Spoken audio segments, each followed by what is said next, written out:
Olá, sejam bem-vindos a mais um Você em Foco. Meu nome é Silvia, sou psicóloga e pedagoga de formação, trabalho no Departamento de Saúde do Servidor e vou falar sobre as relações interpessoais no ambiente de trabalho. A convivência humana é difícil e desafiante, mas para que ela se torne mais saudável, é importante que haja entre os membros de um mesmo grupo uma boa comunicação, cooperação, educação, respeito e amizade. Não existem fórmulas prontas nem receitas mágicas que nos ensinem a nos relacionarmos melhor. O importante é que vocês entendam, ao final da apresentação, que tudo o que puder ser feito para melhorar as nossas vidas vai depender muito mais de nós mesmos do que de qualquer outra coisa. Para começar, eu vou ler um pequeno texto, depois eu vou introduzir alguns conceitos. O texto se chama O Círculo do Ódio. O diretor de uma empresa gritou com seu gerente porque estava irritadíssimo. O gerente, chegando em casa, gritou com a esposa, acusando-a de gastar demais. A esposa, nervosa, gritou com a empregada, que acabou deixando um prato cair no chão. A empregada chutou o cachorrinho no qual tropeçara enquanto limpava os cacos de vidro. O cachorrinho saiu correndo de casa e mordeu uma senhora que passava pela rua. Essa senhora foi à farmácia para fazer um curativo e tomar uma vacina. Ela gritou com o farmacêutico porque a vacina doeu ao ser aplicada. O farmacêutico, ao chegar em casa, gritou com a esposa porque o jantar não estava do seu agrado. Sua esposa afagou seus cabelos e o beijou, dizendo: "Querido, você trabalha muito. Está cansado e precisa de uma boa noite de sono. Amanhã você vai se sentir melhor." Retirou-se e deixou-o sozinho com seus pensamentos. Neste momento, rompeu-se o círculo do ódio.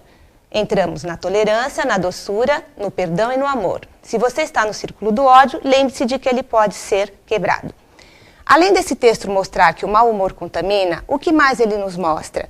Ele nos mostra que algumas vezes nós cometemos o grave erro de descontar a nossa raiva em quem não tem culpa. Sentir raiva é natural, é humano e é legítimo, mesmo quando direcionamos esse sentimento a alguém querido. Uma atitude saudável e transparente seria a de direcionarmos a nossa raiva em quem a provocou, para depois tentarmos consertar aquele relacionamento que ficou abalado. Se por alguma razão ou motivo nós não pudermos ou não conseguirmos direcionar a nossa raiva em quem a provocou, pelo menos não vamos despejar as nossas amarguras no primeiro infeliz que aparece. Onde houver dois indivíduos em convivência, haverá um relacionamento. Eu digo em convivência porque as duas partes têm que estar envolvidas. As relações humanas começam quando estamos no útero de nossas mães. E a partir do nascimento, nós começamos a interagir com o mundo externo e a fazer parte de grupos sociais tais como família, escola, grupos de trabalho e etc. Como toda organização social, a Prefeitura do município de São Paulo também é uma instituição que apresenta problemas e dificuldades decorrentes das relações de trabalho. Nós passamos tanto tempo de nossas vidas em nosso ambiente de trabalho que não nos damos conta de como é importante que ele seja saudável e o quanto isso depende de cada um. Na Prefeitura, nós sofremos uma descontinuidade no trabalho, porque de 4 em 4 anos nós passamos por uma mudança de governo. Essa descontinuidade agrava ainda mais as relações interpessoais, porque descontinuidade implica em mudança, e toda mudança gera medo do novo, angústia e ansiedade. E essa ansiedade vai fazer com que sejamos cada vez mais resistentes a uma nova situação. Vocês já pararam para pensar em como nós recebemos os novos funcionários que chegam em nossos locais de trabalho, ou em como nós recebemos uma nova chefia? Vocês já pararam para pensar em como nós recebemos um funcionário readaptado que acabou de retornar ao seu local de trabalho após uma licença médica? Vocês já tentaram se colocar no lugar dessas pessoas? Isso é o que a gente chama de empatia, que é colocar-se no lugar do outro para tentar perceber o que ele está sentindo. Porque do mesmo jeito em que a gente sofre com as mudanças, o outro também sofre. O ideal seria que as duas partes fizessem essa troca de papéis, porque onde houver empatia, haverá melhoria nas relações interpessoais. A empatia é uma atitude de interesse e acolhida. É ela que possibilita o verdadeiro relacionamento. Quando o funcionário readaptado retorna ao seu local de trabalho e essa readaptação foi decorrente de um problema mental, uma ansiedade, uma angústia, um estresse, esse funcionário sofre mais preconceito ainda. Muitas vezes ele retorna ao seu local de trabalho sem uma função e acaba ficando isolado. E esse ambiente hostil pode fazer com que a sua saúde mental se agrave ainda mais. Gente, ninguém escolhe ficar doente, ninguém escolhe ter um problema mental. Então vamos refletir sobre tudo isso, porque qualquer um de nós pode vir a adoecer amanhã. Então, vamos ter empatia e lidar melhor com os preconceitos e não reproduzir no ambiente de trabalho descasos de uma administração ou de pessoas insensíveis. Então, eu disse que é importante ter empatia e lidar melhor com os preconceitos. Mas o que é o preconceito? O preconceito é uma opinião ou um conceito formado por antecipação e precipitação, sem levar em consideração argumentos e reflexão. O preconceito está associado à ignorância, à ausência de conhecimento.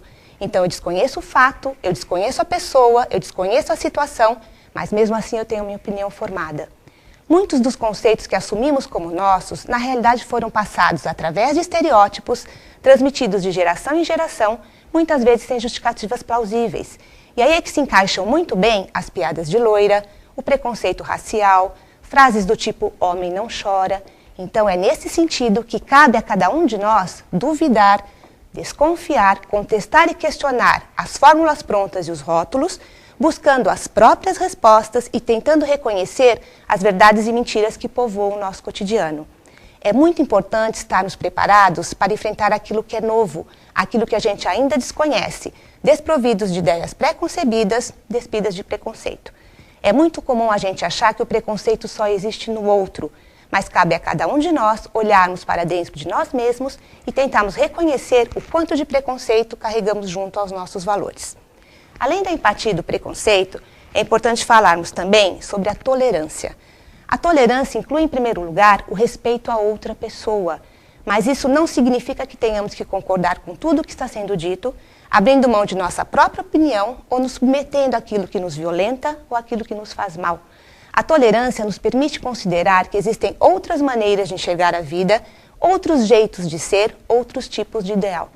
Ser tolerante é perceber, reconhecer e aceitar as diferenças sem abrir mão de valores e princípios pessoais. O problema é que muitas vezes nós não temos tempo para pensar e refletir. Nós somos cobrados a reagir e a tomar partido com muita rapidez. E isso é o que a gente chama de imediatismo.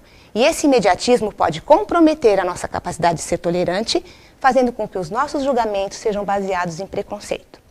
Outro fator que prejudica muito as relações interpessoais é a falta de reconhecimento. A falta de reconhecimento é a maior causadora de insatisfação no trabalho. A falta de reconhecimento pode estar associada ao surgimento de doenças graves como a depressão. Os funcionários não reivindicam a atenção por medo de perderem os seus empregos ou por medo de parecerem chatos diante do seu chefe. A falta de reconhecimento também está associada à queda de produtividade, que leva ao presenteísmo, ou seja, o funcionário vai trabalhar todos os dias para preservar o seu emprego, mas a qualidade do seu trabalho cai. Atitudes honestas e simples, como um elogio, como um cafezinho da manhã para comemorar o alcance de uma meta, são coisas simples que fazem uma grande diferença. Pode parecer bobagem, mas motiva sim os funcionários. Então, até agora, eu falei sobre tolerância, falei sobre empatia, falei sobre preconceito. Mas por que será que é tão difícil fazermos uso desses conceitos? Por que será que existem pessoas mais tolerantes, mais empáticas ou menos preconceituosas? Todos nós sabemos que não existem dois seres humanos iguais no mundo. Os seres humanos são únicos em sua constituição biopsicossocial, ou seja, cada um possui características individuais, herdadas e adquiridas, características sociais, que é o nível socioeconômico e o nível de escolaridade, e características culturais, que são os gostos, os costumes, os valores, as crenças. Por isso é muito comum a gente ouvir as pessoas dizendo: olha, são irmãos, foram gerados e criados pelos mesmos pais e são tão diferentes. Claro que são diferentes. São diferentes porque são únicos. Cada um com suas características individuais, cada um com suas características de personalidade. Por sermos tão diferentes uns dos outros, também reagimos de maneiras diferentes frente a uma mesma situação. Exemplo. Alguns anos atrás, houve um incêndio numa unidade da prefeitura. Das 200 pessoas que passaram pelo acidente, 23 ficaram traumatizadas e uma entrou em licença médica por depressão. Então, além de reagirmos de maneiras diferentes frente a uma mesma situação, muitas vezes nós desconhecemos nossas próprias reações. Fica muito difícil prever como é que a gente vai reagir frente a um assalto, frente a um acidente ou frente a uma emoção muito forte, porque as nossas reações também vão depender da nossa estrutura psíquica, das nossas características de personalidade e do momento da vida pelos quais estamos passando. Então, somos seres únicos E vivemos em uma sociedade violenta, sem segurança e sem proteção, injusta e mal governada, onde cada um tem que zelar pela própria segurança e pela própria sobrevivência. Com isso, adquirimos uma tendência ao isolamento e ao predomínio de interesses individuais. E isso pode fazer com que eu seja mais egoísta e mais competitiva. O predomínio de interesses individuais, fortalecido pela necessidade de zelar pela própria segurança e pela própria sobrevivência, pode fazer com que eu transfira para o outro a responsabilidade dos meus insucessos, ou seja, culpo os outros pelos meus fracassos, pode fazer com que eu desconsidere o outro, então eu só enxergue a mim mesma, pode fazer com que eu seja intolerante a frustrações, não aceito o não como resposta, pode fazer com que eu não saiba lidar com as diversidades, que são as diferenças entre as pessoas, e pode fazer com que eu justifique comportamentos negativos através de um drama pessoal. Muitas vezes, um drama pessoal pode gerar um ambiente de trabalho de depressão, de angústia, de estresse. Exemplo, vamos dizer que meu filho está doente, meu marido está desempregado e eu não tenho dinheiro para comprar o remédio. É claro que é um problema super importante que vai abalar minha estrutura psíquica, mas nem por isso eu posso sair por aí despejando no outro todas as minhas amarguras. Todo mundo tem problemas, ninguém tem culpa dos meus problemas e de eu não conseguir administrá-los. Eu tenho que tratar as pessoas como eu gostaria de ser tratado. Diante de tudo que foi dito até agora, deu para perceber como é difícil fazer parte de um grupo. E fazer parte de um grupo de trabalho também é. Para fazer parte de um grupo de trabalho, primeiro eu tenho que ter algum interesse nesse grupo. O meu interesse pode ser pessoal, trabalho no grupo porque gosto das pessoas.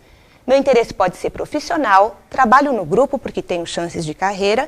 E meu interesse ele pode ser financeiro. Trabalho no grupo porque preciso do dinheiro.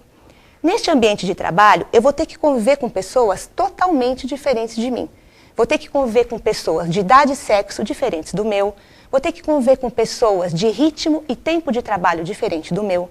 Vou ter que conviver com pessoas de diversos temperamentos, diversas religiões, diversos costumes. Vou ter que conviver com pessoas de níveis de escolaridade diferente, nível socioeconômico diferente também. Posso ainda encontrar nesse ambiente de trabalho instalações ruins, riscos diversos e baixa remuneração. Como sobreviver a tudo isso? Exercitando o aprendizado, aprendendo o outro e nos ensinando a eles. Só que eu só vou poder aprender o outro se primeiro eu reconhecer quais as minhas verdadeiras necessidades, ou seja, quais os meus objetivos, o que me motiva, o que me realiza, quais os meus medos e dificuldades, quais os preconceitos que tenho e como lido com eles, o que me faz triste, infeliz, insatisfeita, porque me sinto triste às vezes, porque me sinto violentada. E isso é o que a gente chama de autoconhecimento. É necessário termos consciência de quem realmente somos. Aprender a lidar com si mesmo é também ter humildade para reconhecer que num determinado momento você não está bem. Então, nesse dia, é importante que você não se exponha tanto e se resguarde um pouquinho mais, porque se você ultrapassar os seus próprios limites, você pode vir a adoecer. E já que estamos falando de limites, só haverá relacionamento se eu quiser e se o outro permitir. Porque do mesmo jeito em que eu não posso ultrapassar os meus limites, eu não posso ultrapassar os limites do outro também. Eu não sou obrigada a gostar de todo mundo, mas eu tenho obrigação de respeitar o outro e de ser respeitado. A base concreta para um bom relacionamento é ter percepção de nossos deveres e direitos e dos limites e regras que fazem a relação social ser harmônica. A convivência será mais saudável quando se basear no seguinte princípio: nem só eu nem só o outro, mas sim eu o outro, tentando evitar equívocos do tipo esquecer que o outro é outro, exigir condutas que o outro não tem condições de desempenhar, querer que o outro pense como eu penso, goste do que eu gosto e queira o que eu quero. Ou seja, vamos respeitar as diferenças entre as pessoas. Ninguém é obrigado a gostar do que eu gosto ou de fazer uma determinada tarefa do jeito que eu faço. Então, existem maneiras diferentes de se fazer uma coisa e de se chegar a um bom resultado. Então, é necessário respeitarmos as diferenças entre as pessoas. Achar que o poder se concentra de um único lado das partes envolvidas em um relacionamento. Se houver respeito, não haverá poder. Acreditar que se pode mudar o outro. As pessoas não mudam, mas podem tentar crescer. Crescer significa caminhar em busca de bons sentimentos e não tentar escapar dos ruins. Ter maturidade psicológica significa reconhecer que iremos continuar errando, mas seremos capazes de rever as nossas atitudes e corrigi-las. Negar-se como pessoa única, então é importante a gente entender que as pessoas são diferentes uma das outras. E ver a possibilidade de abdicar do querer pessoal como sinal de fraqueza. Muitas vezes o ceder é sinal de amadurecimento. Palavras do tipo obrigada, com licença, por favor, me desculpe, devem fazer parte do nosso vocabulário. Para que a gente tenha bons relacionamentos, é necessário que haja uma boa comunicação. Então, é necessário que a gente transmita com clareza aquilo que realmente a gente está querendo dizer. Portanto, mensagens subliminares, indiretas, sinais de fumaça são coisas que não favorecem os bons relacionamentos. Vamos dizer com clareza aquilo que realmente a gente está querendo dizer. Outro sentimento que atrapalha muito as relações interpessoais é a inveja. Então, é necessário que a gente aprenda a lidar melhor com a inveja. A inveja é um sentimento que prejudica tanto o invejoso quanto o invejado. Não dá para ser o outro, não dá para ter o que é do outro. Então, eu vou tentar buscar em mim quais as minhas qualidades, quais as minhas possibilidades. Todo mundo é bom em alguma coisa. Só para deixar um pouquinho mais claro, eu vou contar rapidinho a fábula da inveja. Era uma vez um vizinho que tinha muita inveja do seu outro vizinho. E um dia, a fada da inveja apareceu para ele e falou: você tem direito a um desejo, mas tudo que você desejar, o seu vizinho vai ganhar em dobro. Esse vizinho invejoso desejou ficar cego de um olho. Então, vamos prestar atenção nesse sentimento. Ele só atrapalha os bons relacionamentos. Concluindo, a arte de se relacionar bem envolve um exercício diário de paciência, maturidade, autoconhecimento e tolerância. É necessário humildade e predisposição para revermos conceitos e mudar a nossa maneira de agir. Nós, seres humanos, dependemos fundamentalmente das outras pessoas para saber quem somos emocionalmente. Então, assim como necessitamos de espelhos que transmitam nossa imagem física, nós necessitamos das outras pessoas para saber quem somos emocionalmente.